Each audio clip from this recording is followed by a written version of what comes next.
après, c'est pas toujours vrai pour tout le monde parce que c'est vrai qu'il y a une certaine taille de groupe, mais si on le peut, nous, quand on recrute quelqu'un qui va occuper des fonctions, alors, je dirais exposées à la clientèle ou des fonctions qui sont appelées à devenir dans le management, si on peut faire travailler 3 mois dans les usines, on le fait, en fait. On a des parcours initiatiques quasiment de 6 mois.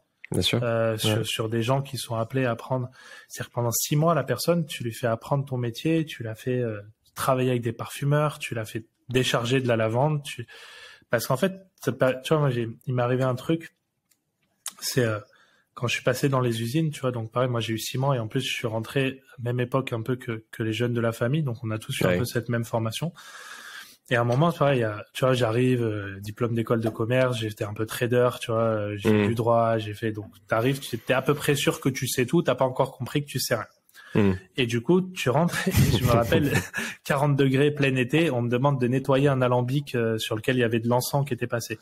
J'imagine de la gomme comme l'encens qui a chauffé, comme ça peut coller, tu vois. C'est à peu près, à côté le caramel beurre salé, c'est un truc qui est doux.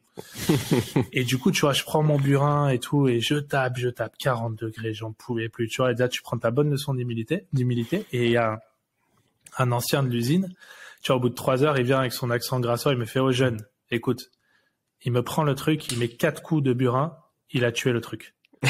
Moi, ça faisait 4 heures que je m'échinais, et tu vois, et c'est là où, en fait, tu comprends que c'est pas tu dois écouter le terrain.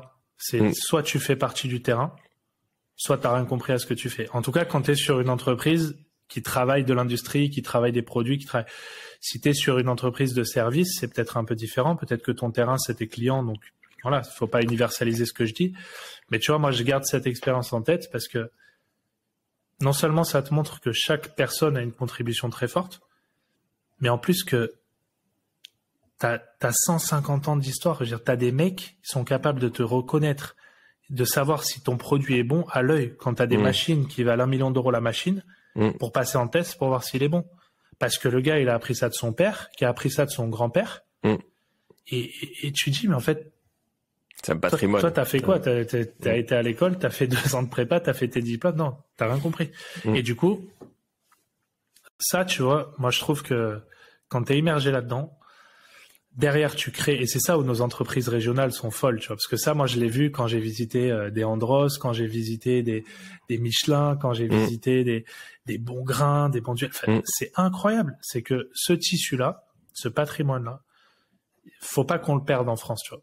Et cette transmission-là, bah, nous, c'est ce qu'on est en train d'essayer de faire hyper fort. Mais oui, de toute façon, t'as tout à fait raison, tu vois. Mais pour nous, c'est une évidence. En fait, on devrait même pas avoir à le théoriser. Si tu veux survivre dans une entreprise comme ça, et si tu veux être heureux dans une entreprise comme ça, tu comprends que tel terrain où en fait, tu sers à rien.